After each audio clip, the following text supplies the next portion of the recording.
இப்பொழுதுதான் வந்து தமிழக அரசு முதலமைச்சர் அவர்களும் ஏன் வந்து நீட் வேண்டாம் அப்படின்னு முதல்ல இருந்தே வந்து தலைவர் கலைஞர் இருந்து இன்னைக்கு வரைக்கும் திமுக நீட் வேண்டாம் அப்படின்றத தொடர்ந்து வலியுறுத்தி கொண்டிருக்கிறோம். இப்பொழுதுதான் மற்ற மாநிலங்களில் இருக்கக்கூடிய முதலமைச்சர்களாக இருக்கட்டும், மக்களாக இருக்கட்டும், இதுக்கு பின்னாடி இருக்கக்கூடிய பிரச்சனைகளை அவர்கள் உணர்ந்து கொண்டிருக்கிறார்கள்.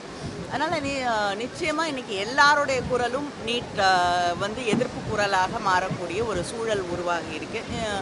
தொடர்ந்து பாராளுமன்றத்தில் ஏன்னா நிச்சயமாக அவங்களால வந்து ஒரு நாள் அவையை நீட்டித்து கூட அந்த மோஷன் ஆஃப் தேங்க்ஸ் முடிச்சுட்டு அடுத்த நாள் வந்து 2ஆம் தேதியே வந்து லோக்சபாவை அட்ஜர்ன் பண்ணாமல் 3ஆம் தேதி கூட வந்து அவர்களால் வந்து நேரம் ஒதுக்கி இருக்க முடியும் நீட்டை பற்றி விவாதிப்பதற்கு. அதை கூட செய்ய அரசாங்கம் முன்வரவில்லை.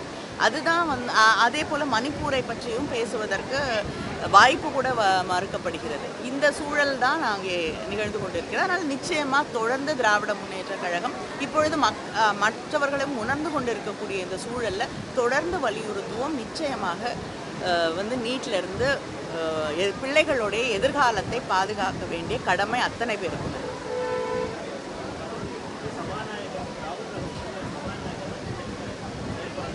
என்னங்க?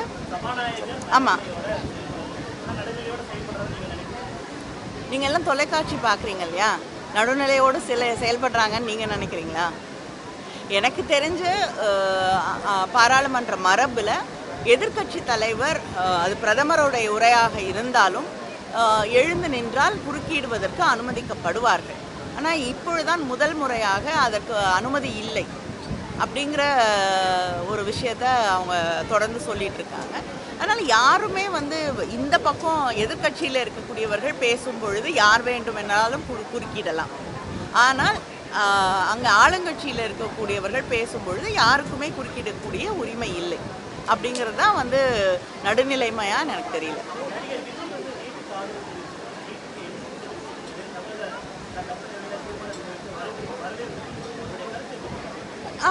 அவருடைய கருத்தை நானும் வரவேற்கிறேன்.